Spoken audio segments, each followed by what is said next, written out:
Здорово, путешественники! Как говаривали классики, родину защищать. Есть такая профессия взводный. а есть и другие профессии. Например, лес для родины добывать. И если те же шахтеры окутаны ореолом почета и уважения, то добыча леса ассоциируется скорее с чиферком, чинариками да вертухаем. Тем правильнее было в 2014 году открыть музей леса. Да не где-то, а в окруженной лесами Шарье.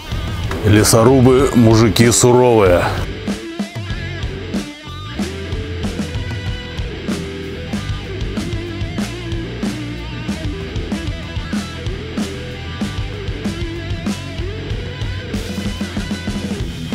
Но музей леса – это не что-то такое самодостаточное и отдельное. Это часть целого большого городского парка города Шарьи. Парка, который был сделан не абы как, а на месте заболоченного леса. Места эти были осушены, прорыто множество канав, территория благоустроена. И нам с вами очень повезло, что посетить этот парк с нами согласилась в свой выходной день сотрудница этого самого учреждения. Ее зовут Светлана. Давайте получше посмотрим на экспонаты. Встречает нас лесная охрана, пожарные машины и пожарные вездеходы. Я думаю, все прекрасно понимают, насколько это актуальная и нужная техника. Все-таки у нас в стране постоянно происходят беды с лесами, постоянно они горят. К сожалению, да, техника иногда страдает от рук вандалов, бьют стекла, непонятно зачем, чем руководствуются. Ну, ублюдки, что с них взять? Сотрудники парка, сотрудники музея нашли такой-то оригинальный выход. Просто приклеивают оргстекло, ну как приклеивают, на саморезах его крепят. И это, честно говоря, намного лучше, чем лучшее стекло – это лист железа. Да, спасибо им на этом. Внутри выглядит как-то вот так. Запах до сих пор сохранился живой техники. Ну, неудивительно, потому что часть этой техники, она на ходу, и, как нам рассказала Светлана, даже что-то приехало сюда своим ходом. А вот трелевочный трактор. Вид у него, вот как какая-то космическая машина, как будто он Марс осваивает. Из фильмов 90-х. Я от этой техники далек, это интересно, это... Прежде всего, это эмоция, ребят. Потому что вот трелевочный трактор ТДТ-55 Онежского тракторного завода.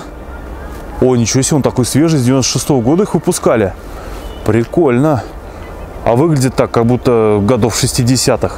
Ну, видимо, принципиально техника не менялась. А к нему еще прицеплен лесной плуг для подготовки почвы. Он их бороздит на нераскорчеванных вырубках.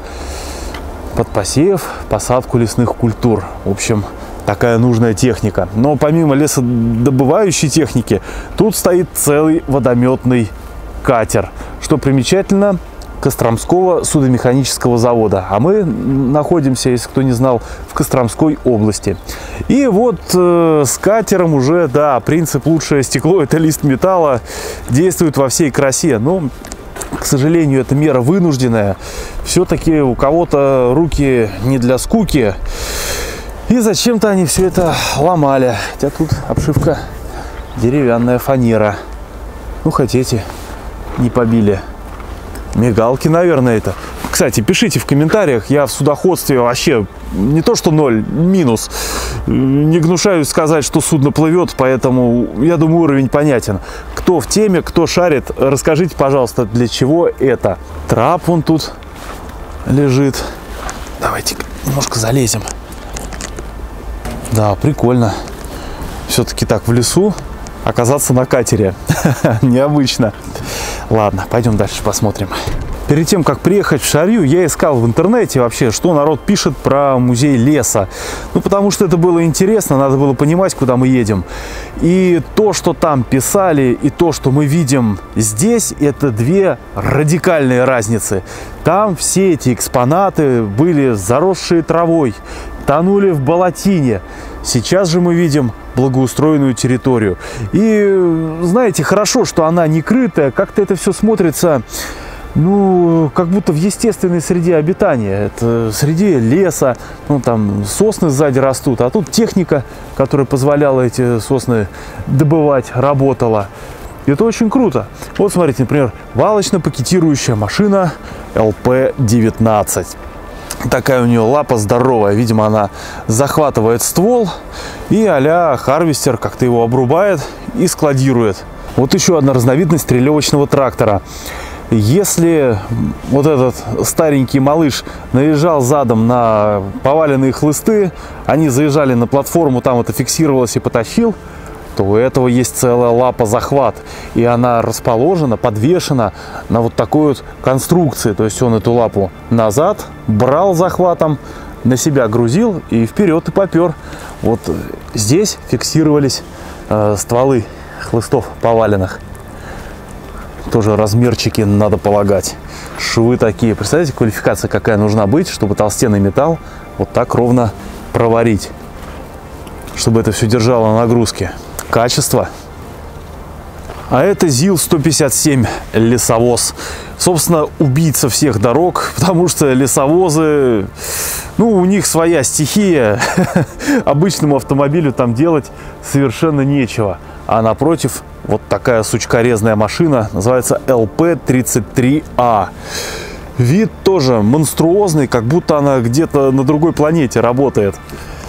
Тоже шасси гусеничное, все в металле, привода, колеса максимально кондово, чтобы это все работало и требовало минимум ухода.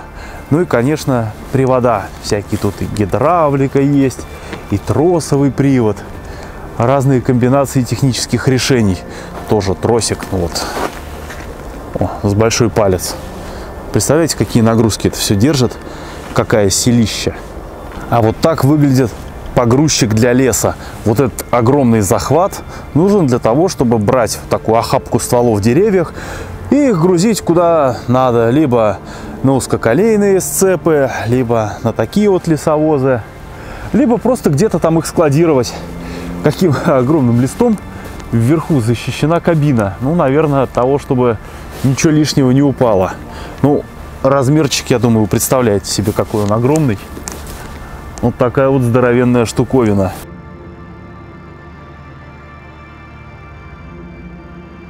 Но если это гусеничный погрузчик, то есть еще и такая колесная хреновина. Весит эта штука 16 с гаком тонн. Когда здесь все осушали, чтобы сделать подсыпку под него, в Шарье полгорода ломало голову, как эту хреновину поднять. В итоге обратились к железнодорожникам. Они там нашли какие-то мощнейшие домкраты, и как-то удалось это все дело поставить. И даже колеса поменяли. Вот, потому что он лежал на дисках, но сейчас он на подпорках. Давайте посмотрим поближе. Да, на такие металлические подпорки его зафиксировали. И кажется, что колеса надуты. Но лютые размеры, конечно. Просто безумные размеры. И это только колесо. А какие захваты. Такая вот лапа цапа. Привода огроменные. Вот кулак для размера. Представляете, да? Штоки. Ну, конечно, это уже все нерабочее. Все уже так это, такой краски. Но вид, конечно, имеет. Особенно, повторюсь, для человека, далекого от лесной промышленности, от добычи леса, который такую технику видит сейчас, ну, по факту в первый раз. Как видно из таблички, бульдозер С100. Светлана рассказала, что такой бульдозер, помимо прочих работ, делал вот эти просеки, убирал накорчеванные какие-то там деревни, поленья, в общем, делал из лесной целины какое-то что-то такое проезжаемое для лесовозов направление. Чувак челябинский, из Челябинского тракторного завода, выпущен. Начало выпуска их было в 1964 году, а всего их построили, вот таких вот херовин, вдумайтесь, на Советский Союз, 278 101 штука. Представляете, какое количество? Где они использовались? Собственно, вот он, логотип ЧТЗ. огромный крюк для буксировки чего-либо и такая мощная металлическая гусянка. Даже стекло не побили, ничего себе. Неужели молодежь уважает эту технику? Ну, там, конечно, да, ничего не осталось, только линолеум. И такое сиденье, напоминающее чем-то 123-й Мерседес, кстати. Так, здесь можно пролезть. Ну, вот так это все и выглядит. Запах, конечно, ну, классика, дизельная техника, трактора, мотовозы, тепловозы, они все пахнут, ну, в какой-то степени похожи. Вот такая вот лють. А это выхлопная труба. Когда он так... А завершает все это великолепие 500-й Мазурик в исполнении Лесовоз. Вот у него такой длиннющий прицеп и рога, на которые, собственно, между этих рогов и укладывались бревна добытой древесины. Очень интересная конструкция. По возможности поворота вот этой вот задней тележки, прицепа, просто тросами и по диагонали. Соответственно, он поворачивает в одну сторону, тележка подруливает. Я так понял, да, здесь еще и тормозной контур на нее. Ну, логично, какие веса мощные. Вот как-то так это все и выглядит. Ну и, собственно, вот эта вот балка входит туда и имеет какое-то свободное пространство для возможности поворота вот этой вот тележки двухмостовой. Длиннющий, зараза. Конечно, все увиденное подходит разве что для музея. Сегодня технология добычи леса изменилась, и харвестеры, и форвардеры правят бал. Но давайте не забывать, в какой стране мы живем. Поэтому, по сути своей, музейная техника еще долго будет оставаться в эксплуатации и оставаться актуальной на наших российских делянках. Ну, какая лесная промышленность без узкоколейки? И здесь учли этот момент. На территории парка, прямо вдоль вот этой вот пешеходной дороги, проложена узкоколейка. И вид она имеет вполне себе аутентичный. Она вроде есть, но проехать по ней получится вряд ли. На тепловозе с вагоном так точно. Когда ее укладывали, даже и не думали пускать здесь какой-то поезд. Это больше как, ну, типа для антуража. Сделана она по классической технологии лесного хозяйства. То есть рельсы прямо на шпалу, 2 костыля. И все это нормально держится. Хотя уже сколько лет лежит. 2014 года. Почти 9 лет. И ничего. И нормально. Правда, на лесовозных дорогах иногда применяют просто кругляк. Ну, вот здесь вот можно видеть что-то похожее. Конечно, движение по дороге было. Оно было в очень ограниченном пространстве. Дело в том, что дорога здесь не просто одно кольцо, а кольцо с ответвлением. И вон там вдали стоит тепловозик с вагончиком. Собственно, вот здесь вот прямо напротив музея когда-то располагалась единственная стрелка на всей дороге, которая от вот этой кольцевой линии давала ответвление прямо. Собственно, вот ее остатки мы видим. Вот видите остряк. И я вижу, и он есть. Вот тут тоже виден остряк. Конечно, здесь уже часть пути снята, она немножечко мешает увидеть саму стрелку. Ну, а также еще здесь все заросло. Но вот, пожалуйста, стрелочная машинка, балансир, все на месте. И даже вот он здесь виден, привод идет. Даже что-то пытается шевелиться. В общем, основной участок, который эксплуатировался, это вот этот вот маленький отрезок железной дороги от нас до тепловоза. Вот она, перспектива на все движение. От той площадки рядом с самолетом до сюда. Все. Поезд больше нигде по этой узкоколейке не ходил. Но, что очень важно и очень круто, сам тепловоз абсолютно рабочий. На все 100%. Живая рабочая техника. Заводи есть.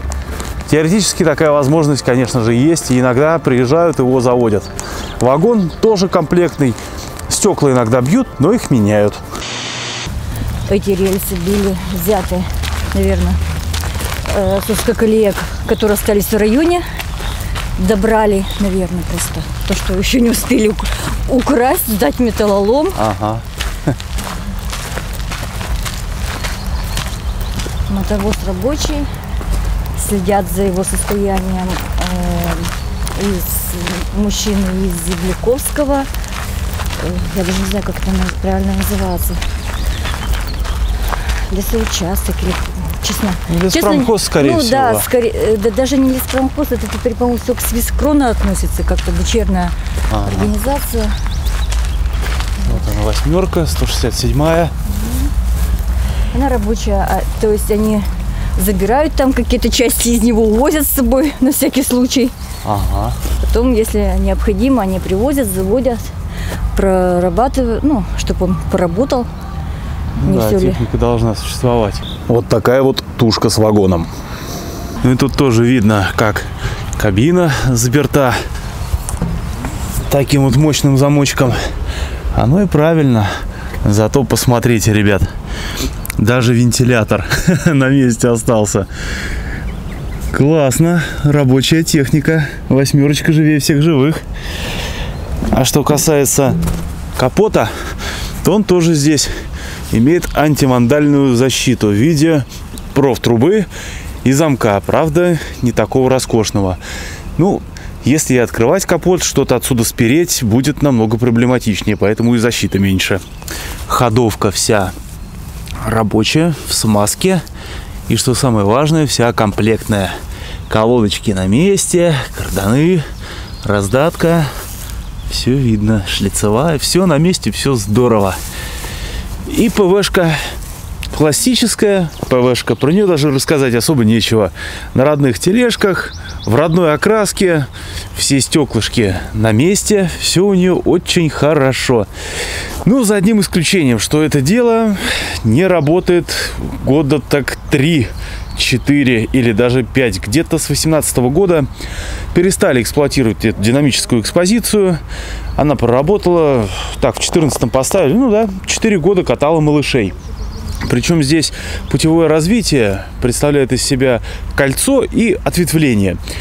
И тепловозик на вагончике по кольцу никогда не ездил. Возил от детской площадки до входа в парк малышей. Вообще, как нам рассказали, с кольцевой узкоколейкой интересная история. Изначально ее и не планировали для того, чтобы по ней ходил этот поезд. Дело в том, что она собрана на коленке женщинами своими руками. Сами таскали рельсы, таскали шпалы и хоть как-то для вида путь уложили. Для проезда тяжелого подвижного состава, вот типа такого, он, конечно же, непригоден. Но там эксплуатировалась пионерка, съемная дрезина, которую передали в помощь для подвоза инструмента и материалов. После того, как кольцо было замкнуто, пионерку пришлось вернуть.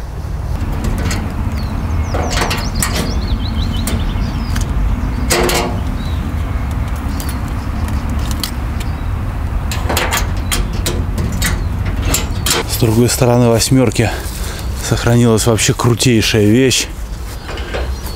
Герб железных дорог СССР. Просто супер.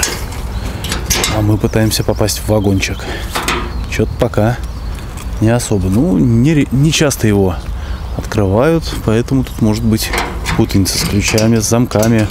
Что, двери-то 4, а ключа 3. И какой куда может подойти, это еще задача такая, выяснить. Завиральная. Пытаемся вскрыть вагон всем миром. Никто из нас не медвежатник. Сколько лет уж тут? Так.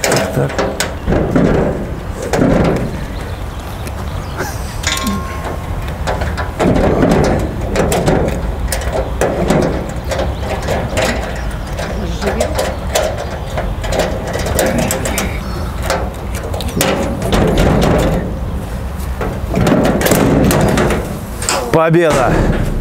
Ну, Валентин Александрович, взломщик. Ну, спасибо вам. Да за что уж, да, прямо так. Сколько лет тоже уж, наверное, не лазали сюда, не смотрели. Так. Что там хоть? Бардак, это точно. Посмотрим. Опаньки, классическая ПВшка. Валентина, Ага, печечка есть. это серенький ключик, наверное, вот этот. И вот такой мягкий салон. Сейчас пойдем посмотрим. И вот такой вот вагончик внутри.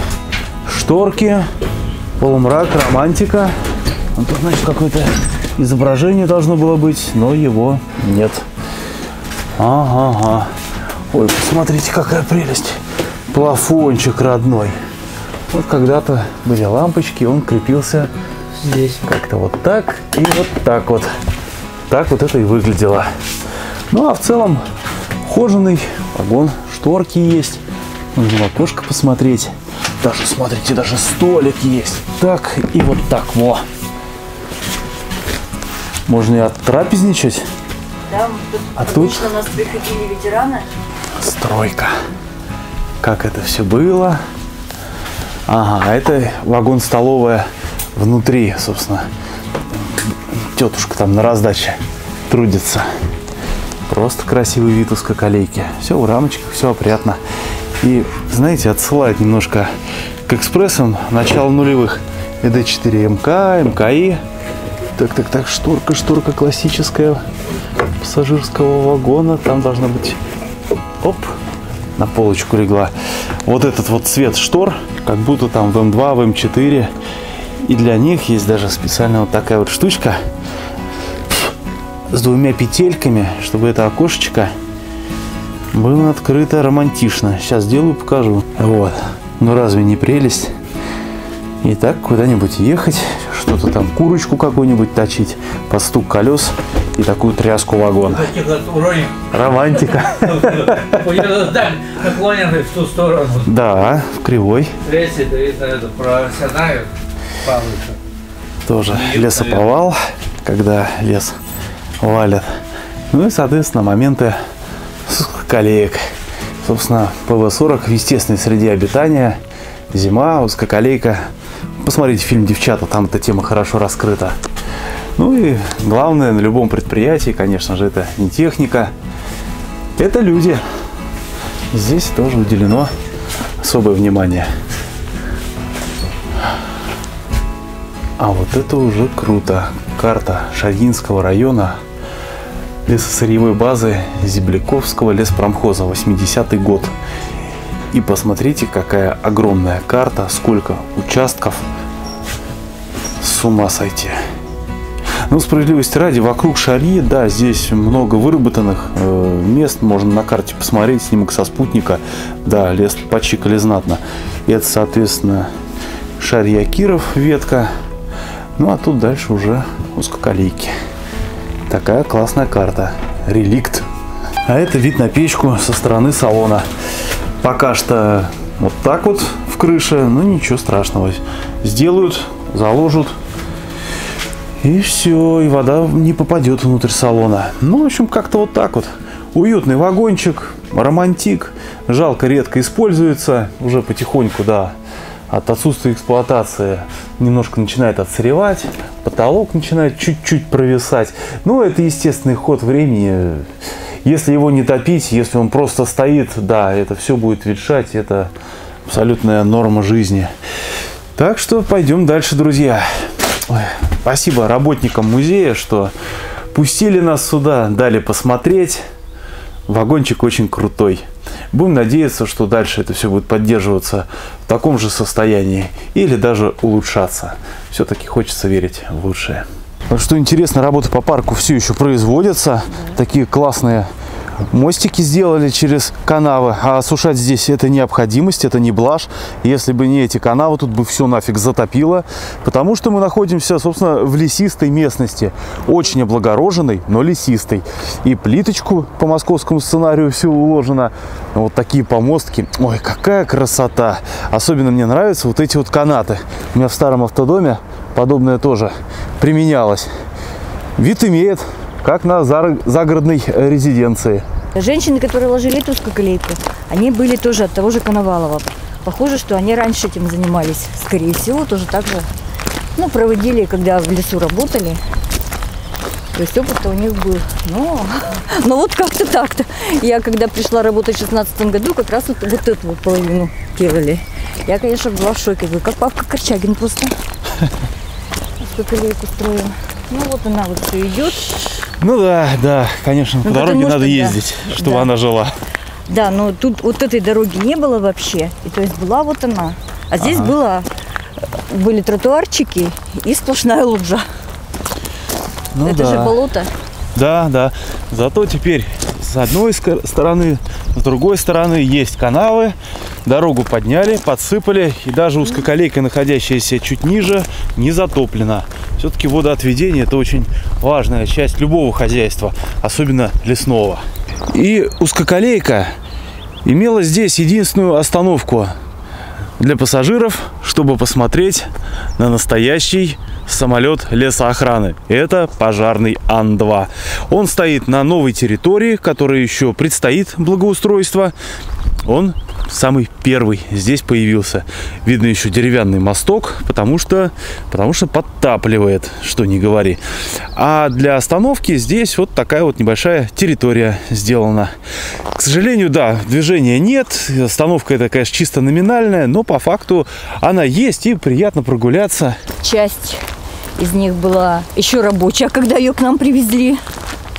То есть она своим ходом добиралась и встала, но она стояла вот там, где вот стоит мотовоз, вот на той территории перед ним. А потом решили ее перенести сюда. Как бы расширить зону парка, потому что парк заканчивался вот там, детской площадкой. Ага, то есть вот этой территории по сути не было. Это было лес. Ага. А вот эту территорию в каком году уже сделали? Вот эту территорию здесь повыпилили, это у нас получается 17-е лето. Вот это, да. В 16-м начали. Вот так вот продолжили. И вот туда повели узкоколейку. Здесь где-то эти стрелки. То есть, чтобы вот этот мотовоз переезжал туда вот. Ага. Летом 16-го сделали узкоколейку вдоль забора. Сейчас пройдем туда. Ага. Ну, обратно вернее. Вот она, наша техника. По-моему, самая старая машина, это 56-го года. Не тот вот трелевочный трактор, по-моему, вот он стоит. Вот он или вот тут этот селок, по-моему, да? Ага. За ним следом стоит. Конечно, территория изменилась в лучшую сторону. В интернетах читал. Кто-то приезжал, все тонуло в болотине. Ну, да. Страшное дело было. Ну вот, да. Пожалуйста, ребят, канавы, водоотведение творит чудеса. И теперь вся техника безопасности стоит на своих постаментах. Да, немножечко ушла в асфальтовую крошку, но как бы ничего страшного не будет. Это болото. Ну да, вот он 56-го года. 56-й год. Трактор ТДТ-40М. Собственно, трелевочный трактор. Сюда-назад он подцеплял хлысты и тащил их. Собственно, трелевка — это когда с одной стороны захватил хлысты и потащил их волоком на место обработки. Вот такую задачу выполнял этот трактор. 56-й год смотрится, в принципе, ну, не такой он прям и крупный и крутой. Но для 56-го года техника была более чем внушительная. Что интересно, даже такой вот логотип сохранился. Вот это все, это был лес? Да, это был все лес. В 17-м году по программе, я не помню какая, но это Единая Россия какая-то программа была, благоустройства. И сделали насыпь, то есть сделали как бы вот место под узкоколейку и рядом пешеходную зону. Дорожку, по которой могли бы люди ходить. Сейчас по кругу и пойдем. И сейчас таким она большим кругом так и идет. Да, нет, она была уже. Вот по второму проекту, это благоустройство общественных территорий, это вот уже от Минстроя, ее расширили на 5 метров, по-моему. Вот то есть она где-то заканчивалась вот здесь вот. Вот так вот где-то. Вот так вот она была. Узенькая. Да, а вот это все дополнительно. То есть также была канава, но все это снова подгребли, убрали и вот ее настолько расширили. То есть она стала больше. Конечно, так намного лучше. Вольготно пройтись можно. Да, да. Нет, она и тогда была тоже в песко-гравийной смеси. Я про ширину. Ну, да, про ширину она стала, потому что бабульки возмущались, что лыжники ездят, им места не хватает, а лыжники же своим этим коньковым, или как он там? Да, елочкой. Да, им же много места надо. Да, да, да. Вот. И параллельно нам лежит узкоколейка. Сейчас она в таком полуразобранном состоянии, но пути не снимают. Там, где дорожки, там помостик. Это мы еще с вами посмотрим. Новые крепежи, новые метизы. на накладках. И вот она, в принципе, идет.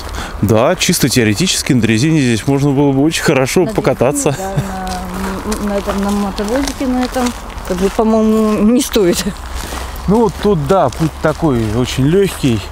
Не вижу никаких подкладок под рельсами, они просто, ну, в принципе, как и принято в лесной промышленности, на усах, на делянке, никаких подкладок, просто костылем пришивается к шпале.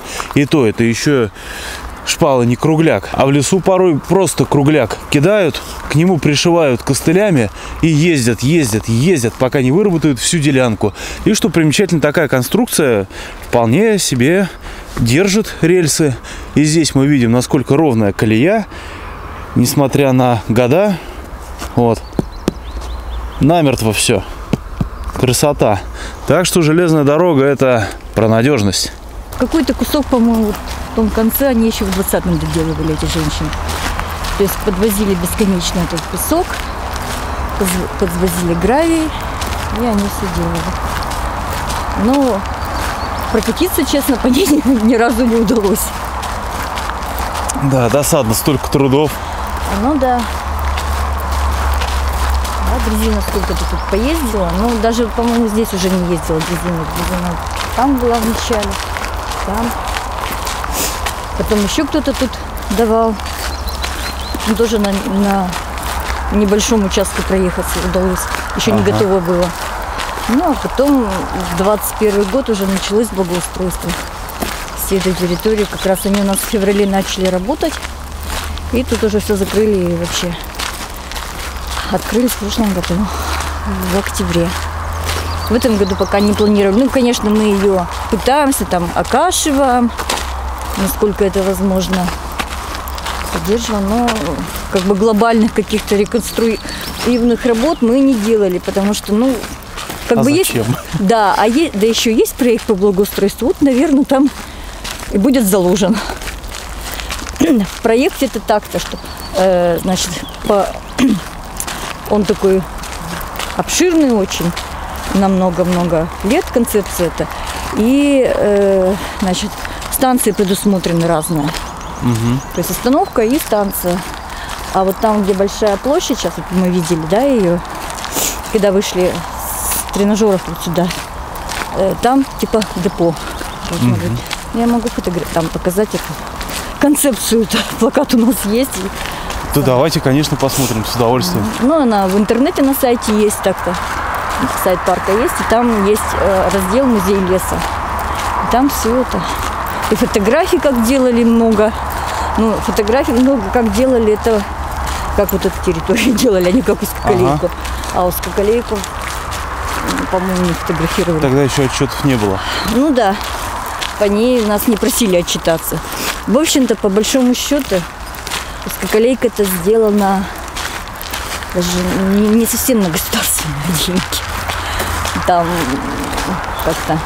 как-то это были пожертвования. Тем временем узкоколейка идет дальше и выходит к музею леса, а мы пойдем гулять по парку, пройдя по такому классному мостику. Нравится мне вот этот единый стиль, такой country style. Очень классно. Все-таки канавы эти необходимость и создают свой определенный ландшафт. И вообще мне, как человеку стороннему, далекому от этих дел, парк очень нравится. Вы посмотрите, какой сосновый бор. Воздух здесь, дыши полной грудью, не надышишься. И это не какая-то вот такая вот вылизанная, выхолощенная территория на месте бывшего пустыря, а это чисто лес разработали и сделали здесь парк в настоящем лесу. То есть вот это все, ну, грубо говоря, не постанова. И вот эти все следы, коренья какие-то торчат, пеньки там сложено. И это результат работы лесников, лесхоза, когда эту территорию обустраивали, навели такой вот порядок и марафет.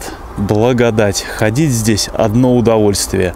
Это как выйти в дикий глухой лес, но только идти по вот такой вот комфортной плиточной дорожке.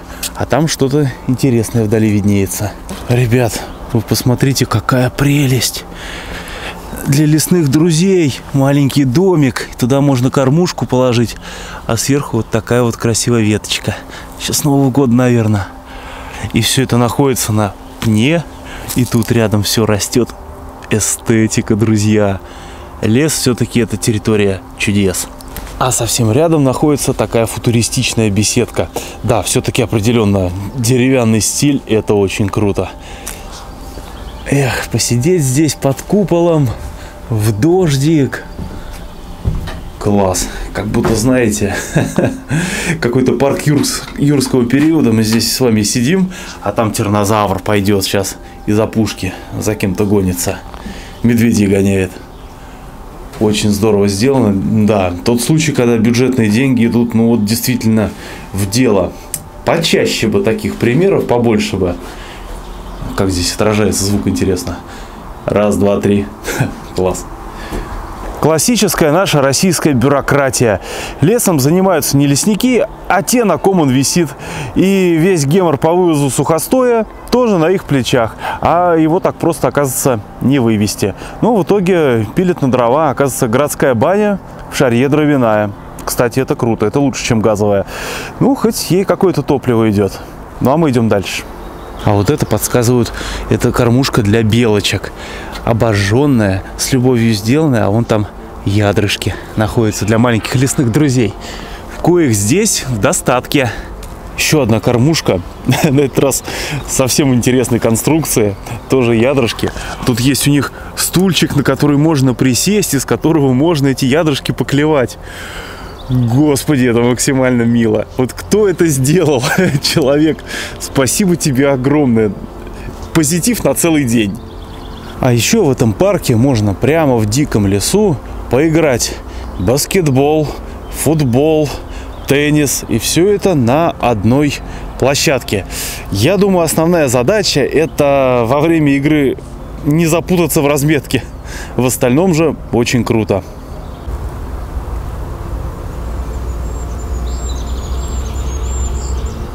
А еще на территории парка есть деревянные скульптуры. Они представители героев марийского эпоса. И тут есть всяко разные сценарии. Вы уж тут, друзья, сами изучайте, погружайтесь в это, потому что, ну что такое эпос? Эпос — это целое мировоззрение народа. И вот так вот быстренько на полшишечки рассказать об этом, ну, я считаю, качественно нельзя. А если можно, то это получится какая-то ерунда. Но вот, по крайней мере, вот это, ее зовут Ветлуга, так же, как и речку в Костромской области. Здесь проходил конкурс «Битва пил» над Ветлугой. И, собственно, приезжали различные резчики с разных регионов и бензопилами выделывали всякие чудеса. Вы посмотрите. Какая красавица. Ну, сознавайтесь, кто бы хотел себе на дачу такой стульчик. Настоящий трон. Особенно вот этот здоровский. Прямо из веток сделанный. Ну, ребят, берите идею себе на заметку. Я думаю, что-то подобное собрать может каждый. Фишка в том, чтобы подключить фантазию.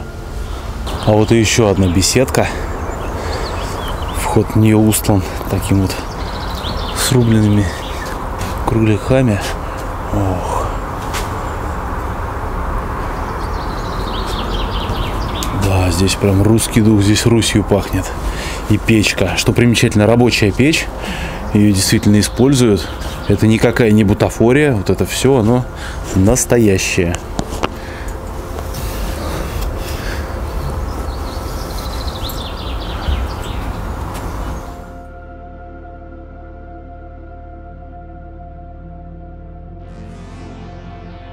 Это качель? Да.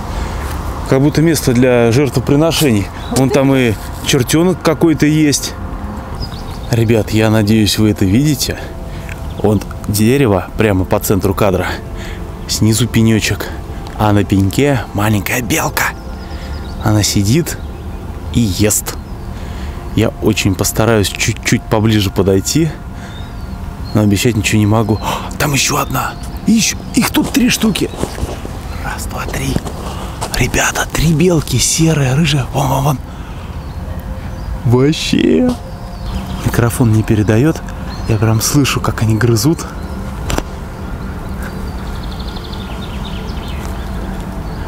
Он на спиной к нам там сидит. Нас заметили. Аккуратно, аккуратно. У них тут, видимо, привал. Вот одна, вон вторая и там третья. Да, я понимаю, вы хотели видео про узкоколейку. Но, ребят, все узкоколейки меркнут на фоне белочек. Вон, так. Ага, это допустимое расстояние, я понял. Они сидят.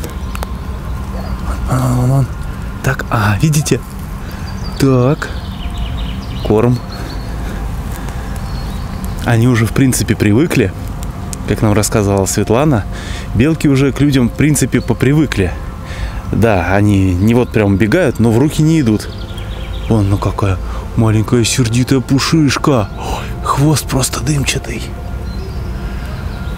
Вот он, дикий москвич, видит живых белок. Длина этой узкоколейки порядка 2 километров. Как я и говорил, она дублирует пешеходную дорожку. Но некоторые моменты сейчас выглядят как-то вот так. Кое-где рельсы сняты, где-то есть небольшие завалы, а где-то завалы и покрупнее. Но, тем не менее, глобально линию никто не разбирает. Даже вот здесь, на пересечении, не просто дернули рельсы и уложили плитку, а сделали вот такой вот помост.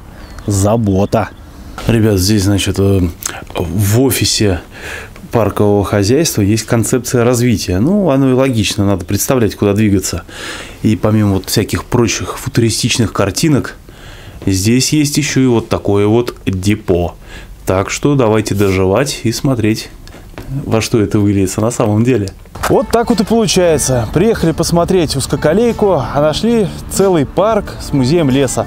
Огромное спасибо Светлане, что в свой выходной она нашла время и нам с вами устроила такую экскурсию по замечательному парку.